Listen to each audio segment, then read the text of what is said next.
María, Madre Nuestra, damos a todos ustedes la cordial bienvenida a esta actividad intitulada Temores y Esperanzas del Final de los Tiempos. En esta ocasión, este evento estará sustentado por tres conferenciantes. En primer lugar, el sacerdote Alfredo Sainz, que viene de la Argentina. Posteriormente, el licenciado José Alberto Villasana. Y para concluir la actividad, su servidor, licenciado Luis Eduardo López Padilla. Cada exposición tendrá una duración aproximada de 50 minutos. Haremos un pequeño receso de 10 minutos entre cada disertación para terminar aproximadamente alrededor de las 10 de la noche. Ojalá y todos puedan asistir hasta el final para poder comprender mejor los aspectos que sobre este tema se van a exponer esta tarde. El padre Alfredo Sainz es una eminencia, no solo en su país de origen, Argentina, sino en todo lo que es Latinoamérica y Europa. Tiene doctorado en teología con especialidad en Sagrada Escritura en la Universidad de San Anselmo en Italia, profesor de patrística y es autor de más de 60 títulos, entre los cuales hoy contamos con 2 de ellos, El fin de los tiempos y 6 autores modernos, y uno más que se llama El hombre moderno, ¿no? Correcto. Vamos a comenzar con el padre Alfredo Sainz, que nos va a dar una visión de lo que es el tema toral de la revelación, particularmente en el libro del Apocalipsis, el misterio del mal, expresado en esas 2 grandes bestias que habla Juan en el capítulo 13 del Apocalipsis, la bestia del mar, del poder del mundo, del poder político, y la bestia de la tierra, que es el poder religioso, 2 grandes poderes concretados en 2 personas específicas y que van a aparecer al final de los tiempos. En contraposición, el Apocalipsis también nos habla de 2 mujeres.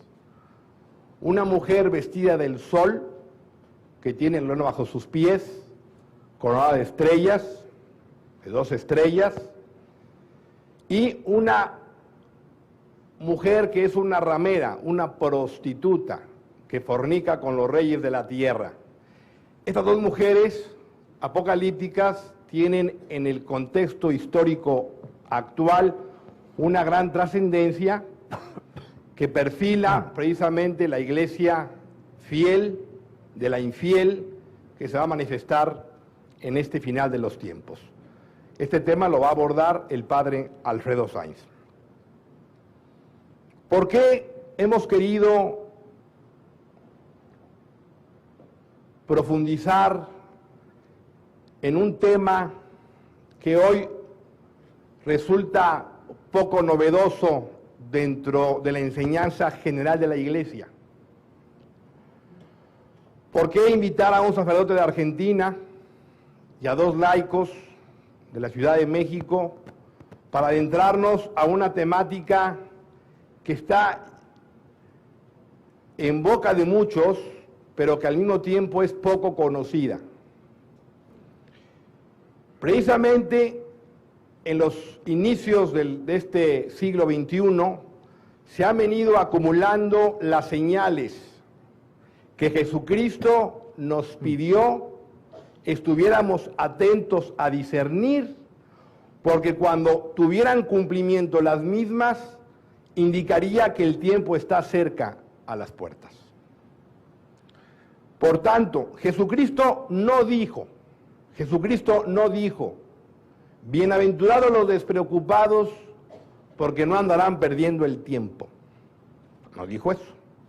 sino dijo que estuviéramos atentos a las señales, a discernir los signos que anuncian precisamente una época histórica específica que se va a conocer como el final de los tiempos, distinta al fin del mundo. En el final de los tiempos van a ocurrir muchas cosas, de las cuales muchas en la historia serán nunca antes vistas. Y en este final de los tiempos van a acontecer dos grandes acontecimientos. Uno, que es el acrecentamiento del mal, lo que San Pablo llama la disesio, la apostasía, la falta de fe generalizada de parte de los hombres en Cristo nuestro Señor, falta de fe que se va a rematar con la venida del último y personal anticristo, que va a desencadenar una gran tribulación en la humanidad y en la iglesia, y por otra parte, lo que se conoce como la parusía, que en griego significa presencia, manifestación del Señor, que por medio de María Santísima, según muchas revelaciones privadas, pondrá fin al misterio de la iniquidad para abrir un nuevo tiempo en la historia. Y estos dos grandes acontecimientos están a las puertas. Y de eso se va a hablar el día de hoy. En la perspectiva personalísima, tanto del padre Sáenz como del licenciado José Alberto Villasana y de su servidor. Solo me resta puntualizar un detalle técnico. El licenciado Villasana está por llegar de México. En el poco probable caso de que no llegara el avión puntual o que hubiera un retraso en el tráfico para llegar a este local, entonces la segunda plática la daría su servidor y él cerraría el simposio. De lo contrario, mantendríamos el orden que he expresado. Y la segunda reflexión técnica es solicitar en lo posible que los celulares, que por cierto son otro signo de los tiempos, los mantengan pues en vibrador para evitar distraer a los conferenciantes, porque desde luego ese ruido con facilidad puede distraer no solo al ponente, sino a los asistentes. Ojalá pues este simposio para los presentes cumpla con las expectativas y podamos salir esta tarde, noche, con una comprensión un poco más clara de los tiempos que estamos viviendo y de la posición y actitud que cada uno debe adoptar como fiel, creyente y como católico en este momento decisivo de la historia. Con ustedes, el padre Alfredo Sáenz, para quien pido un aplauso fuerte.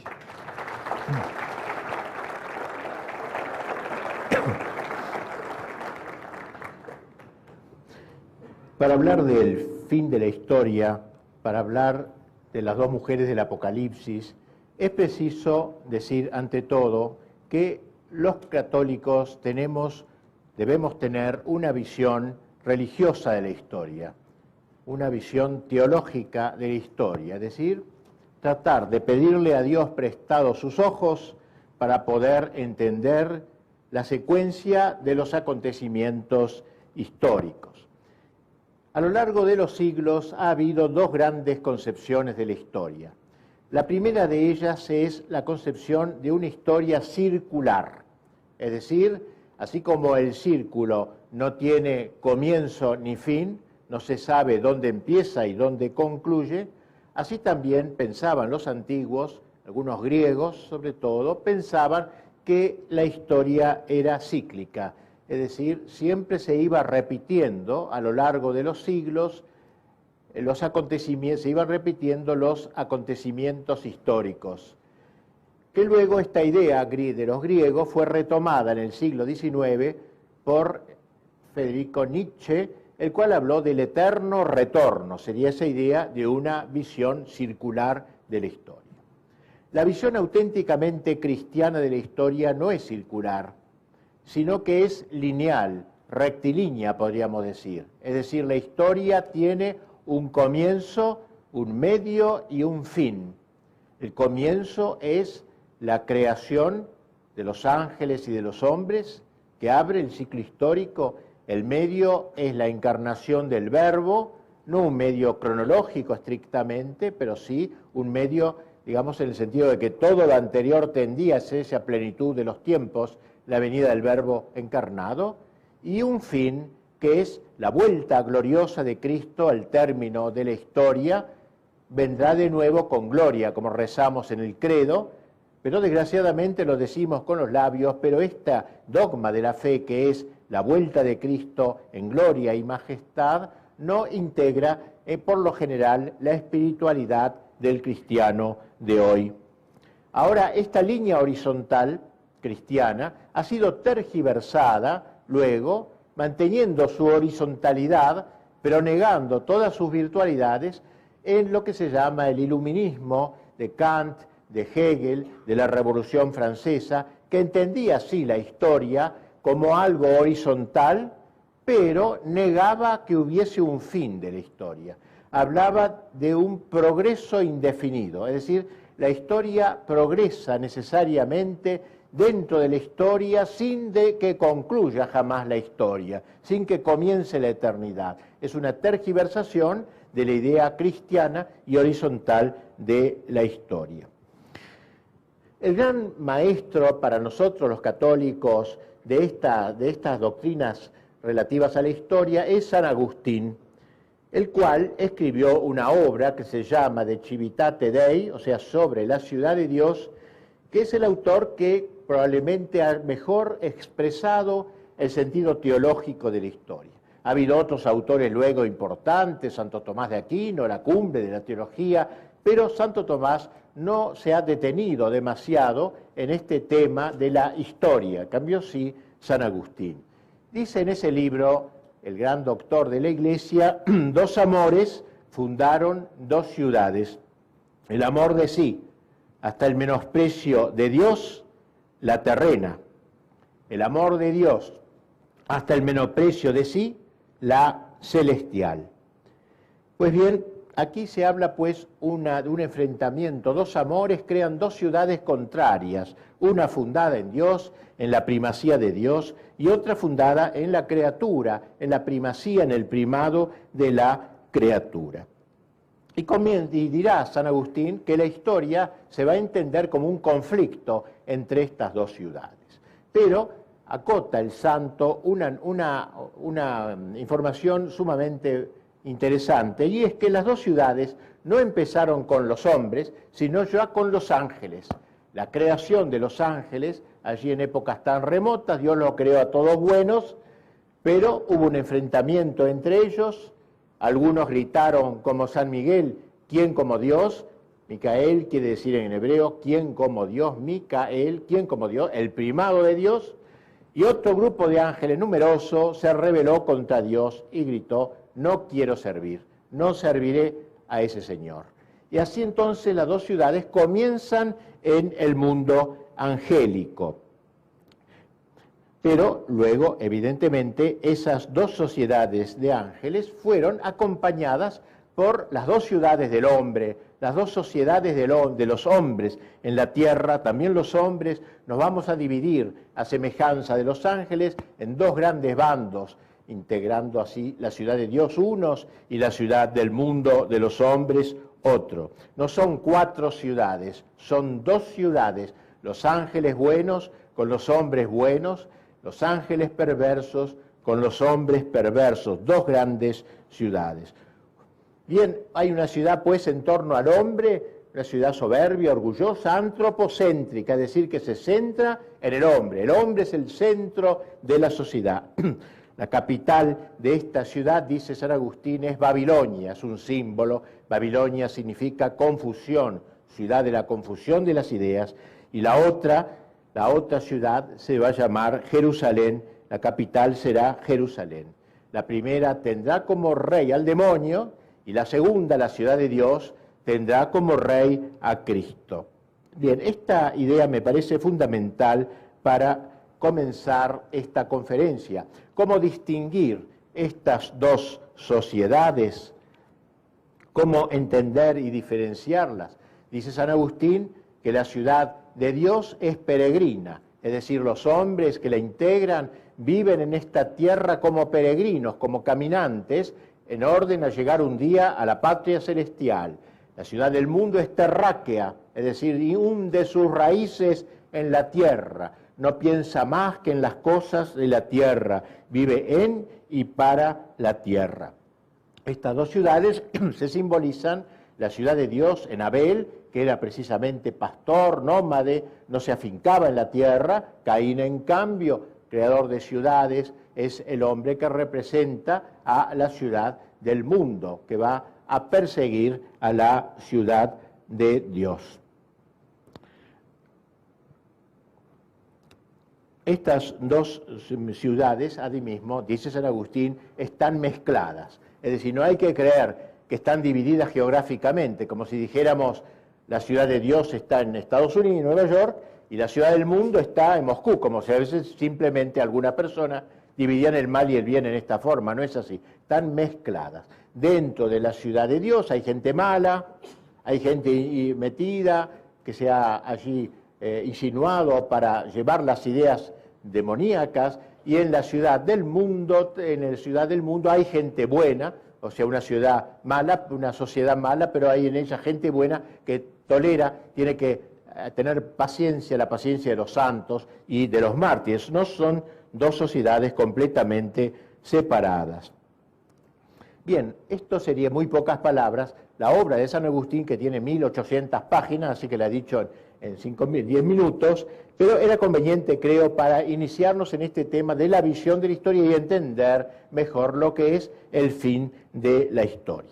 La obra de San Agustín termina, digamos, en un momento determinado. Cuando él muere, por supuesto, no puede seguir hablando de la historia luego de su muerte. Así que llega hasta el siglo IV, V, donde muere, y luego salta a los últimos tiempos: muerte, juicio, infierno y gloria. Es como una sinfonía inconclusa, que él ha dejado las pautas para juzgar a la historia, pero él no ha podido recorrer todos los pasos de la historia. Toca a nosotros completar esta sinfonía inconclusa de acuerdo a las pautas que él ha dejado. Y así podríamos decir, muy brevemente también, que la historia ha tenido diversos jalones. Al principio la Iglesia fue perseguida, la Iglesia no podía realizar una cristiandad. La cristiandad es cuando el Evangelio impregna el orden temporal, la política, el arte, la cultura, la economía. Durante la época de las persecuciones no podía haber cristiandad, porque el poder político, el poder del imperio, estaba en manos de enemigos de la Iglesia. Pero luego, cuando el imperio se hace cristiano, y se va preparando, se va gestando la futura gloriosa cristiandad, que es la época sobre todo de la Edad Media. Ustedes saben que se habla muy mal de la Edad Media en los colegios y en las universidades, pero eso es porque se quiere atacar a la Iglesia, que fue la que de algún modo ayudó a impregnar esa sociedad con el espíritu del Evangelio. Y así tuvimos reyes santos como San Luis, San Fernando, San Vladimir y tantos más. Tuvimos una cultura evangelizada por el cristianismo. Ahí nacieron las grandes universidades en la Edad Media. Tuvimos a Santo Tomás, San Buenaventura y tantos pensadores. También se evangelizó el orden del trabajo con las corporaciones medievales. Se evangelizó también el ámbito de la guerra. Llegaban los bárbaros con sus costumbres sanguinarias, y la Iglesia trató de explicar que la violencia se puede usar, pero solo cuando se pone al servicio de la verdad desarmada. La fuerza armada al servicio de la verdad desarmada, y así comienzan a nacer los ejércitos impregnados por el espíritu evangélico, el espíritu cristiano. Es decir, todo el orden temporal quedó durante 3 siglos fijado a la luz del Evangelio. No quiere decir esto que todos en la Edad Media fuesen buenos, ni mucho menos. Había muchos sinvergüenzas, corruptos y ladrones. Pero la línea general, el pensamiento que regía esta época fue parte de la ciudad de Dios. Fue una encarnación de la ciudad de Dios de que hablaba San Agustín, ahora en esta época. Al acabar la Edad Media, comienza un proceso de disgregación, un proceso de destrucción del bloque de la cristiandad. Y ese proceso destructivo tiene tres grandes etapas, podríamos decir. Así han hablado los papas, Pío XII sobre todo, tres grandes etapas, tres grandes jalones de la destrucción de la cristiandad. El primero fue la Reforma Protestante, que al introducir la idea del libre examen hizo que la gente se independizase de la Santa Sede, se independizase de Roma, y así Europa quedó dividida en dos partes enormes, se rompió el bloque de la cristiandad. Lutero creía en Dios, por supuesto creía en Dios. Lutero creía en Cristo también, firmemente, tenía fe en Jesucristo, pero Lutero negó su acatamiento a la Iglesia, eso fue lo que negó, eso fue el primer paso de la revolución anticristiana. El segundo paso lo podemos ver concretado por la Revolución Francesa. La Revolución Francesa, al declarar la supremacía de la razón sobre la revelación, del orden natural sobre el sobrenatural, hizo que el hombre viviera en esta tierra como si esta tierra tuviese su sentido en sí misma, sin una visión trascendente. Y por eso hablaba de un ser supremo, vago, vaporoso, es decir, negó también como Lutero a la Iglesia católica como la verdadera, aceptó a Cristo todavía, aceptó a Cristo, pero como un gran hombre, no como Dios, como verbo encarnado, y aceptó a Dios como un Dios vago, vaporoso, el deísmo que se llamó, como el supremo arquitecto, alguien que está lejos de nosotros y que no interfiere en nuestros asuntos intrahistóricos.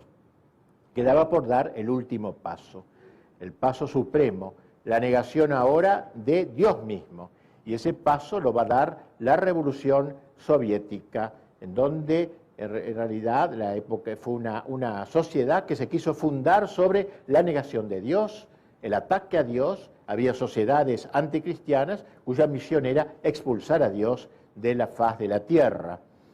Y este último paso niega a Dios. Así que hay tres pasos bien claros. El primero niega a la Iglesia, el segundo niega a Cristo como Dios y el tercero niega a Dios mismo. Son tres pasos fundamentales para entender lo que está pasando hoy. Esto lo ha dicho, lo ha repetido Pío XII, que hubo estos tres momentos en la historia. Y ahora ha caído el comunismo, ustedes dirán, bueno, se acabó toda esta crisis anticristiana, esta revolución anticristiana, pero no es así, sino que el nuevo orden mundial, la globalización moderna, se está instaurando sobre la base de todas estas negaciones anteriores. Es como la cosecha, digamos, histórica de toda esta negación de la Revolución Francesa, de la Soviética y de la Reforma Protestante, encuentran ahora su momento final, y que es un momento que nos huele a que estamos cerca, no sabemos si muy cerca o no tan cerca, pero estamos cerca de fin de los tiempos, cuando la victoria casi del poder del mal, de la ciudad del mundo, sea total. De esto hablaremos. Aunque diremos que la última palabra la tendrá Cristo, la victoria final es nuestra, es de Cristo nuestro Señor. Vamos ahora ya, vista esta introducción, al Apocalipsis mismo.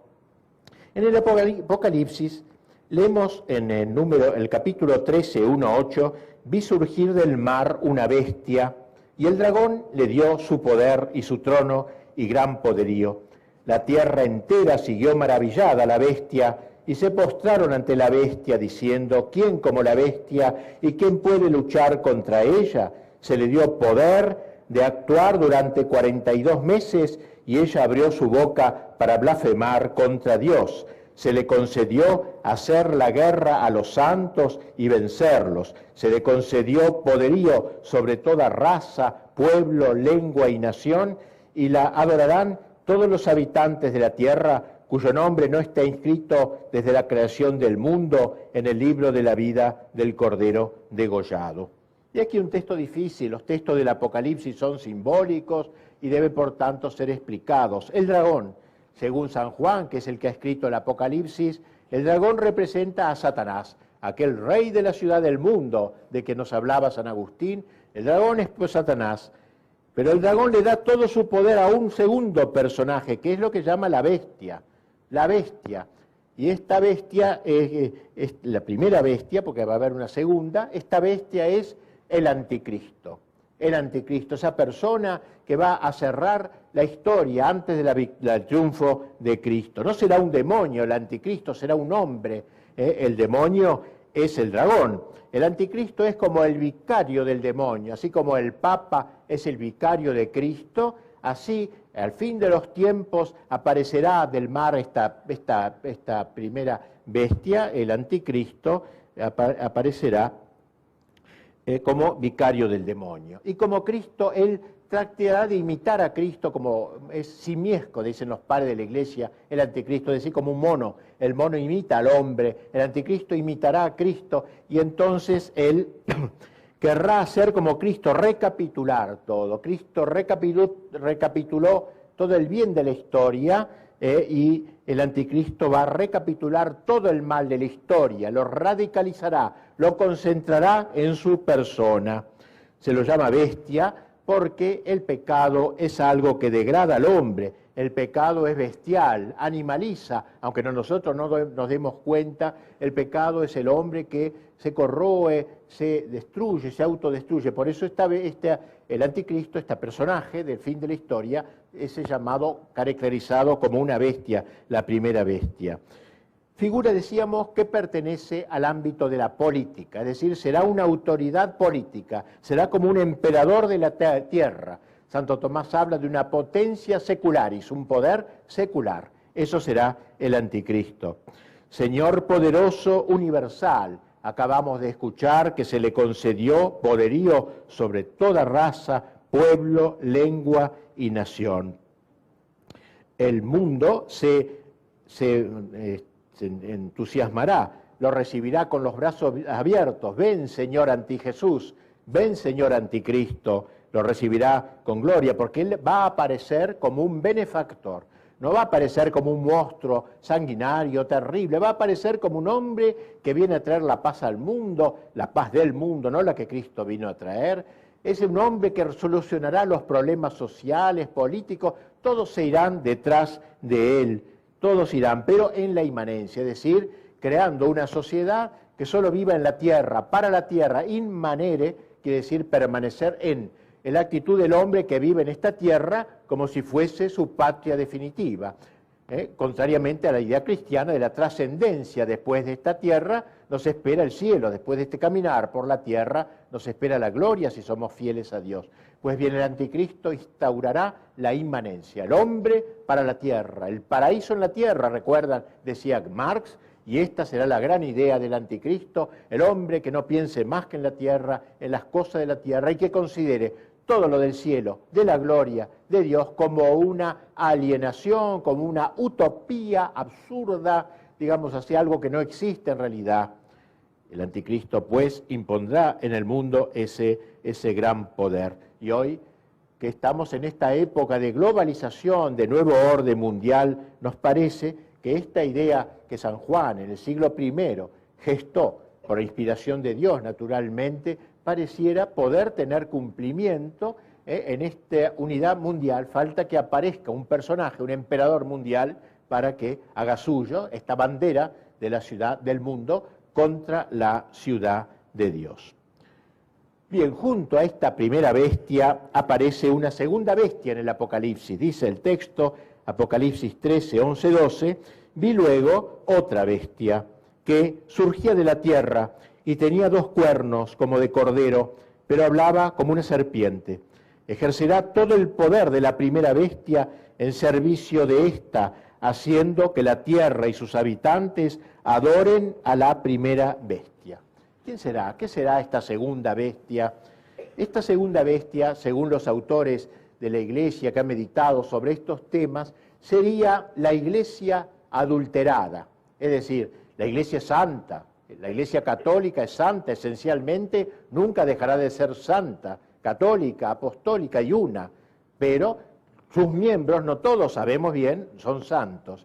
Y habrá un tiempo en que dentro de la Iglesia habrá una adulteración de la fe. Muchos católicos e incluso autoridades de la Iglesia corregirán el credo, querrán corregir el credo, digamos así. No que la Iglesia perderá la fe, pero que se verá gravemente afectada en muchos de sus miembros, incluidos muchos dirigentes.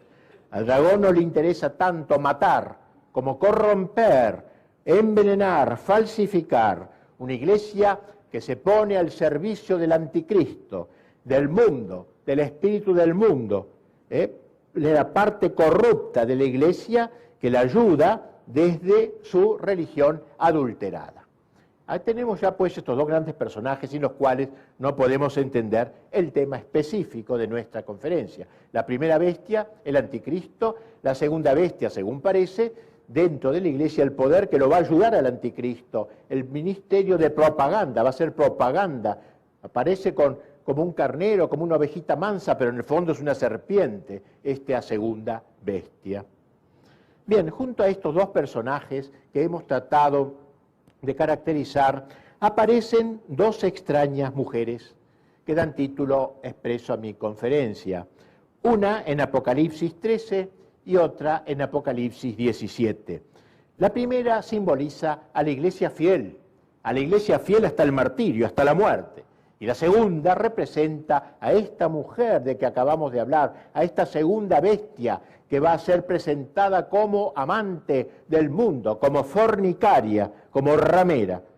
Dice así un autor que ha estudiado estos temas: las dos mujeres son las dos ciudades de San Agustín llevadas al máximo de tensión contraria, pero siempre mezcladas entre ellas.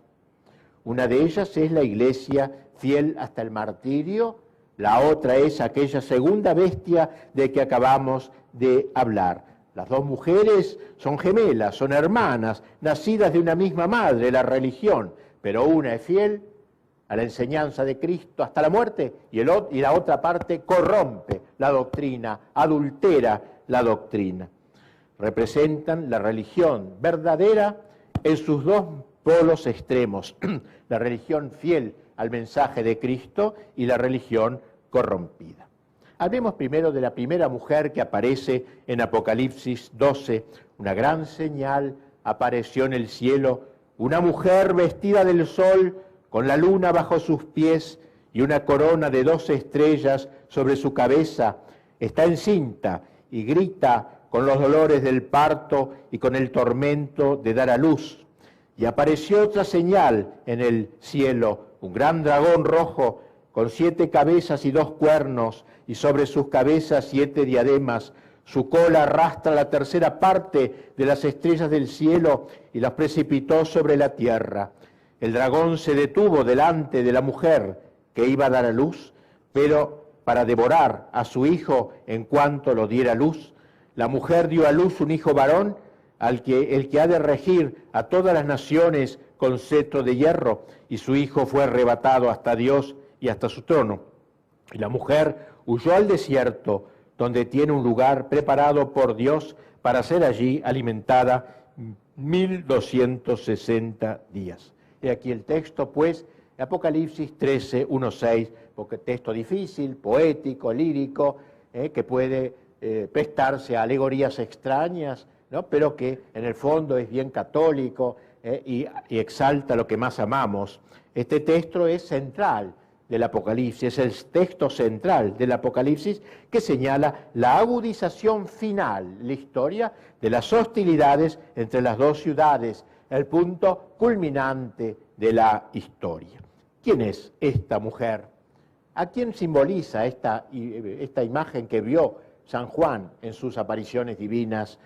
Algunos han visto en ella a la Santísima Virgen, pero no parece, porque esta mujer sufre dolores de parto, y María, cuando dio a luz a Jesús, no tuvo tales dolores. Sin embargo, por un sentido simbólico, la liturgia de la Iglesia le aplica a la Virgen esta visión. Los dolores de María, los dolores de esta mujer, sería la compasión de María, su maternidad espiritual que engendra a nosotros, a los que creemos en Jesús.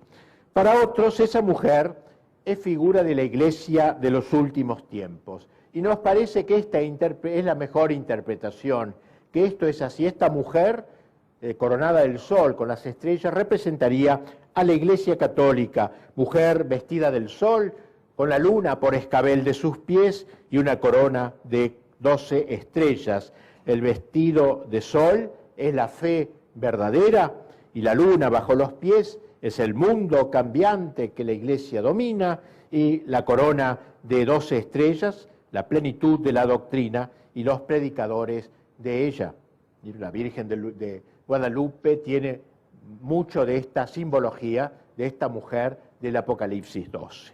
Para nosotros es pues esta imagen, la imagen de la Iglesia fiel, sobre todo considerada en sus últimos tiempos, un símbolo del pequeño resto que al fin de la historia, contra viento y marea, resistirá los embates del dragón y la segunda bestia. El mismo Apocalipsis 12 prosigue refiriéndose a esa lucha. Entonces se entabló una batalla en el cielo. Miguel y sus ángeles combatieron con el dragón.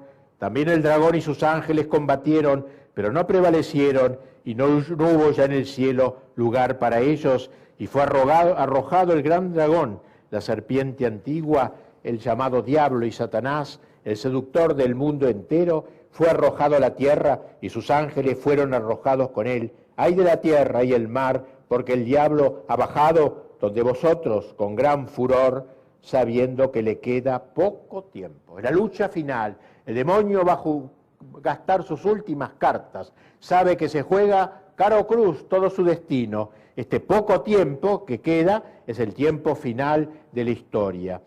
Hemos oído cómo la mujer huyó al desierto, se retira del mundo, donde está dominando el anticristo. Satanás, a través de su vicario, el anticristo, está dominando el mundo. La iglesia fiel, el pequeño grupo valiente que resiste hasta el fin, huye al desierto para vivir la vida escondida con Cristo en Dios. Al desierto, porque entonces habrá muerto la cristiandad. Todo lo que queda de cristiandad habrá muerto indefectiblemente, y los que permanezcan fieles serán pocos valientes, pocos heroicos, que permanecerán fieles y que deberán vivir en la soledad, en el desierto, fuera, distante de la sociedad, toda ella dominada por el espíritu del anticristo.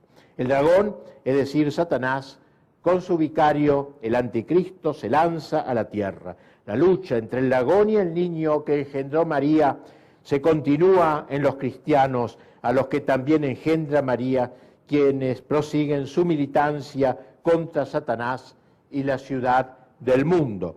En esta visión se habla de una gran caída de estrellas que arrastra el dragón con su cola. Se lo ha interpretado de aquellos tiempos finales.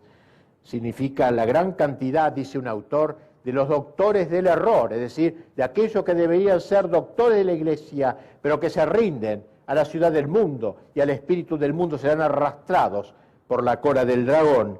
El fin del mundo, pseudoprofetas, pseudocristos. La iglesia fiel, en cambio, refugiada en el desierto, permanecerá preservada de la contaminación del imanentismo, de esa doctrina que dice que el hombre es una criatura para la tierra y nada más, del espíritu del mundo. Su permanencia en el desierto será, dice el texto, de 1260 días, es decir, unos 3 años y medio, que es el tiempo que ha de durar la terrible persecución final de la primera bestia, el dominio del anticristo. Como no puede vencer a la mujer, se lanza sobre sus seguidores fieles, que sufrirán los terribles embates finales de la historia. Partió, dice el texto, para hacer la guerra al resto de sus hijos, los que guardan los mandamientos de Dios.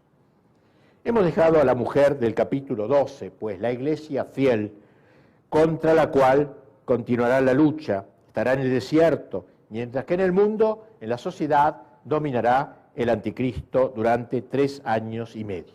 Y ahora aparece en el Apocalipsis la segunda mujer, otra mujer, cuyo retrato vigorosamente tratado contrasta con el de la iglesia, con la mujer del Apocalipsis 12. Dice el texto, es la célebre ramera, que se sienta sobre grandes aguas, con ella fornicarán los reyes de la tierra, y los habitantes de la tierra se embriagaron con el vino de su prostitución, y vi una mujer sentada sobre una bestia de color escarlata, cubierta de títulos blasfemos.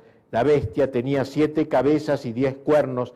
La mujer estaba vestida de púrpura y escarlata, resplandecía de oro, piedras preciosas y perlas.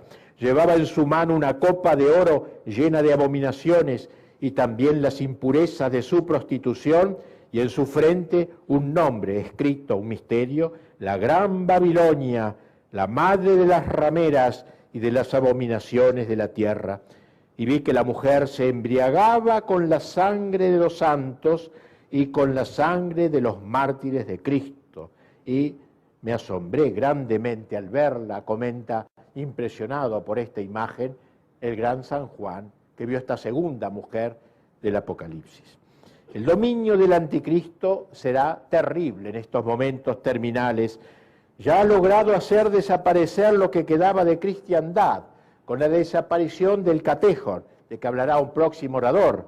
Es decir, no quedará nada cristiano en la sociedad, en el trabajo, en la cultura, en las leyes y la política. Será una época postcristiana, todo pisoteado por los enemigos de Cristo. Y la Iglesia muy afectada, arrinconada, burlada, no quedará intacta la Iglesia pues está en este momento terminal de la historia. Es ella, la Iglesia, como el templo de Cristo. Y como en todo templo, sabemos que hay un atrio y un santuario, hay 2 partes en el templo. Pues bien, el mal no solamente se instalará en el santuario de la Iglesia, sino que penetrará en el interior mismo de la Iglesia. Recuerden lo que no hace muchos años dijera Pablo VI, que el humo de Satanás ha entrado en la Iglesia. Frase más fuerte no se podía decir, es decir, ha entrado en las entrañas de la Iglesia, encontrando en la Iglesia los colaboradores de las bestias primera y segunda. La corrupción sobrepasará el atrio, pues, el exterior de la Iglesia, y llegará al santuario, es decir, al interior. Será lo que llama la Escritura la abominación de la desolación, un hebraísmo, una palabra del lenguaje hebreo, como si dijéramos la peor inmundicia, la última basura. Los judíos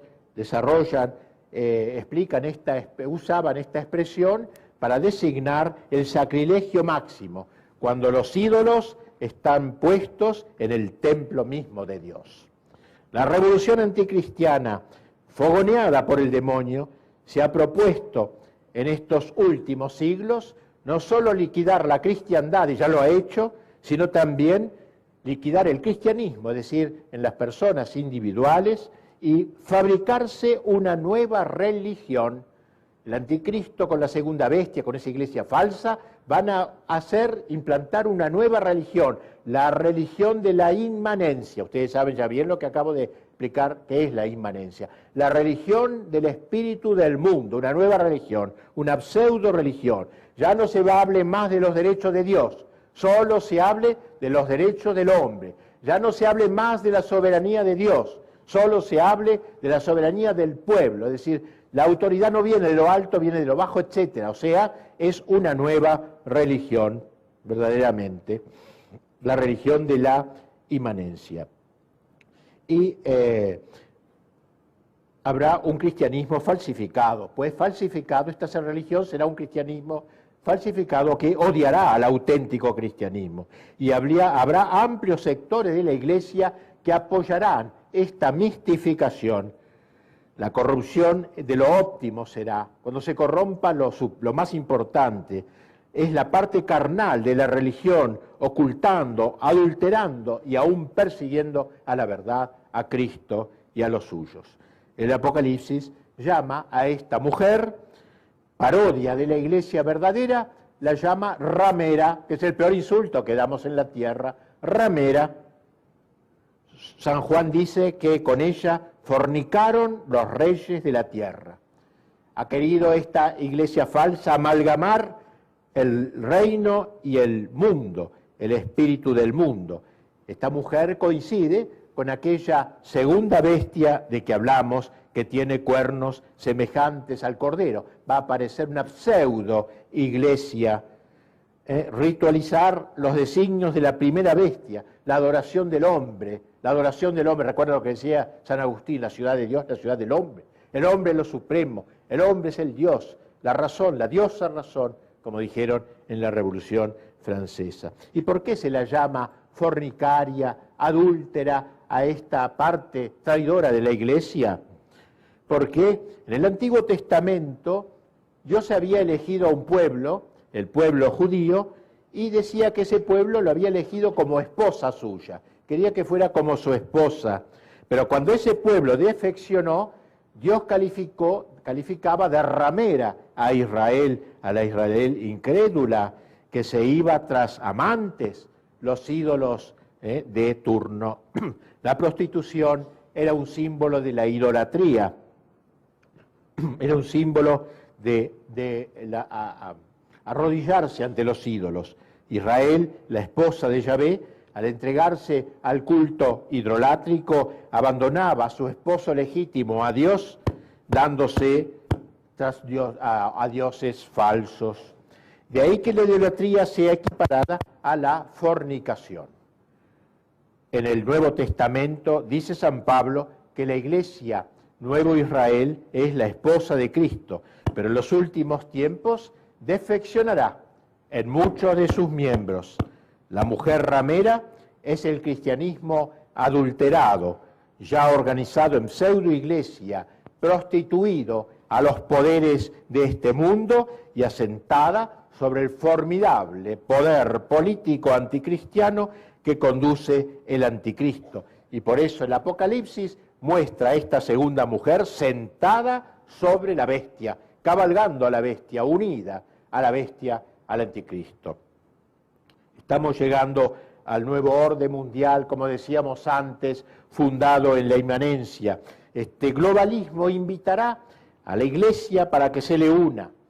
Uno de los pensadores que mejor ha desarrollado el contenido de este nuevo orden mundial, Francis Fukuyama, habla del fin de la historia dentro de la historia, no es la concepción cristiana, el fin de la historia, pero no como umbral de la eternidad, sino como plenitud y término fijado de la historia. Fukuyama, pues, presenta una sociedad que renuncia a la trascendencia, así lo expresa más o menos, la idea es esta, una sociedad inmanentista, totalmente afincada en la tierra. El último enemigo de esta sociedad, dice, será la religión católica, porque la religión católica, la verdadera religión católica, seguirá afirmando la trascendencia. La Iglesia adúltera, en cambio, se acomodará con este orden mundial, con este poder universal, arrojará agua bendita sobre esta sociedad traidora, sin exorcizarla primero. Dice el texto del Apocalipsis que aquella mujer estaba vestida de púrpura y grana, adornada con todo género de joyas, y en su mano llevaba una copa de oro, una mujer lujosa. ¿Qué significa este lujo? ¿Qué significa esto? Estos adornos significan las grandes riquezas que le reportan su colaboracionismo con el anticristo, con el poder demoníaco. La mujer, instrumento de la bestia, es adornada por ella. En realidad, la ramera y la bestia sobre la cual cabalga significan una sola cosa, un solo proyecto. La suntuosidad, el atuendo es el lujo que le da el mundo en recompensa de su defección. La gran ramera, adornada con todas las vanidades de la tierra, contrasta con aquella noble mujer del Apocalipsis 12, vestida de sol y coronada de estrellas, hackeada en el desierto, pero firme en la fe, en su fe permanente en Cristo. Señala el texto que aquella mujer ramera tenía escrito, dice, sobre su frente un nombre, un misterio: Babilonia, la grande, la madre de los fornicarios y de las abominaciones de la tierra. Recuerda que San Agustín ponía de capital de la ciudad del mundo a Babilonia, y aquí habla pues que esta mujer tenía en su frente marcado ese signo. Parece que era costumbre de las prostitutas romanas llevar su nombre escrito en la frente. Conforme a tal uso, esta madre de rameras lleva el suyo, el nombre de Babilonia la Grande, la capital de la ciudad del mundo y del espíritu del mundo. Por esta relación con el orden político postcristiano es que el texto sagrado relaciona la gran ramera con la economía global. Con la economía, ¿quién iba a imaginar esto? Dice, los mercaderes de la tierra. Dice, va a estar relacionada con los mercaderes de la tierra que propicia el nuevo orden mundial, el apoyo del poder financiero a los traidores de la Iglesia y al anticristo. Se manifestará en el oro y las joyas que cubren a la perdida. Por eso, en Apocalipsis 18 se preanuncia la destrucción de Babilonia. ¡Ay, ay! La gran ciudad, Babilonia, ciudad poderosa, que en una hora ha llegado tu juicio. Los mercaderes de estas cosas, los que a costa de ellas se habían enriquecido, se quedarán a distancia horrorizados ante su suplicio, llorando y lamentándose. ¡Ay, ay! La gran ciudad, vestida de lino, púrpura y escarlata, resplandeciente de oro, piedras preciosas y perlas, que en una hora ha sido arruinada tanta riqueza. Bien, dos mujeres, pues, la esposa y la fornicaria, la iglesia fiel hasta el martirio, el pequeño grupo que resiste hasta el fin, y la iglesia que adultera la doctrina y adopta el espíritu del mundo. Dios apostrofa de adúltera a la iglesia que le es infiel, y a la fiel la requiebra como a una novia, como una esposa engalanada para él. Así pues, vayamos concluyendo el significado concreto y ya escatológico de las dos mujeres es este. Según parece, la mujer celestial y afligida es la iglesia sobre todo de los últimos tiempos. La mujer blasfema y ramera es la religión adulterada, ya formulada en pseudo-iglesia de los últimos tiempos, prostituida a los poderes de este mundo y asentada sobre la formidable potencia política y tiránico imperio del anticristo. Las dos mujeres representan, pues, la religión verdadera en sus dos polos extremos, la religión corrompida y la religión fiel, la fornicaria sobre la bestia y la parturienta vestida del sol, de la fe, pisando la luna del mundo mudable y coronada de las 12 estrellas. No estamos viviendo en épocas muy semejantes a las que acá se describe.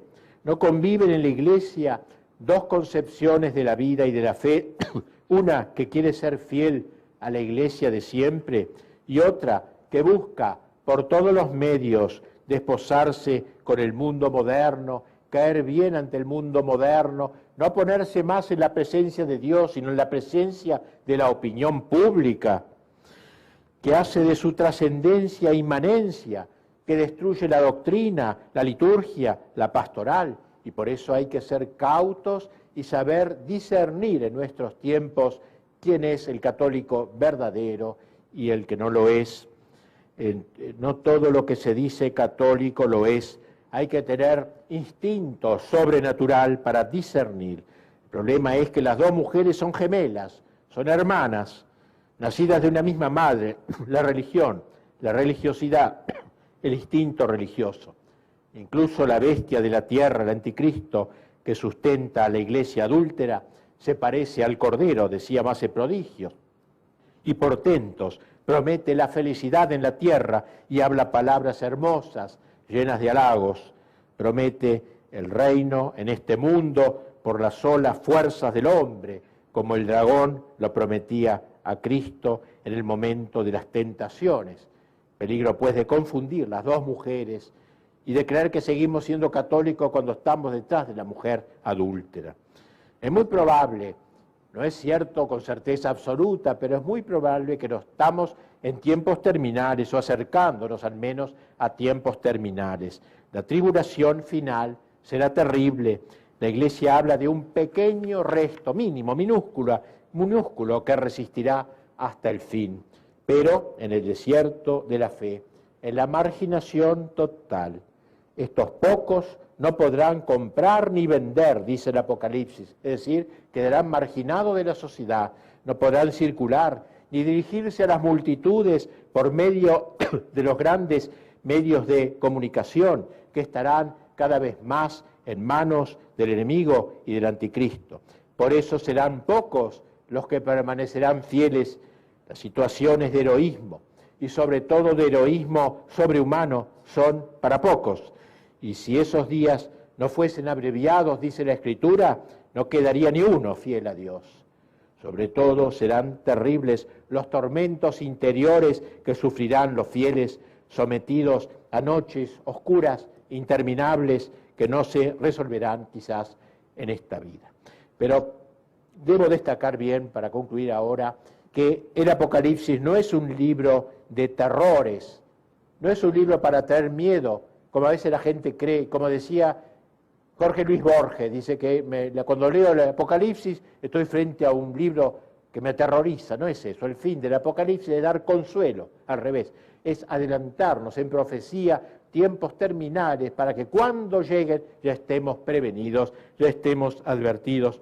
Si no tuviéramos la profecía del Apocalipsis, aquella tribulación sería inaguantable y la confusión sería inextricable. Pero en la Escritura, ha dicho San Juan Crisóstomo, están marcados los males futuros para que cuando vengan no nos aplasten. Por eso nunca debemos perder la esperanza y la alegría de ser católicos, con la esperanza de ser fieles, de ser contados en el libro de la vida, como dice el Apocalipsis, en ese grupo, aunque sea pequeño, fiel totalmente a Dios. Sabemos que el triunfo final es de Cristo, pero también sabemos que lo penúltimo será del anticristo. Lo penúltimo de la historia será el triunfo del anticristo. Pero eso no será el fin de la historia. Y así, Apocalipsis 19, 1-10 relata el fin de la historia cuando venga el Cristo vencedor, el Cristo de la parusía, no ya con la humildad de los pañales, como en Belén, envuelto en pañales como en Belén, sino envuelto de gloria y majestad. Como dijo Cristo el día de la ascensión, a este que veis subir bajará un día de los cielos, de las nubes del cielo, rodeado por los ángeles. No perdamos la esperanza, el triunfo final es nuestro, absolutamente nuestro, aunque todo parezca señalar lo contrario. Y por eso dice aquel lugar del Apocalipsis 19, 1-10, alegrémonos y regocijémonos, porque han llegado las bodas del Cordero, un acto nupcial, Cristo el esposo, con su iglesia esposa fiel, no la fornicaria. Han llegado las bodas del Cordero, ha juzgado a la gran ramera que corrompía la tierra, y su esposa se ha engalanado, y se le ha concedido vestirse de lino deslumbrante de blancura. Dichosos los invitados al banquete de bodas del Cordero. Pero de este tema nos hablará un posterior orador. Muchas gracias.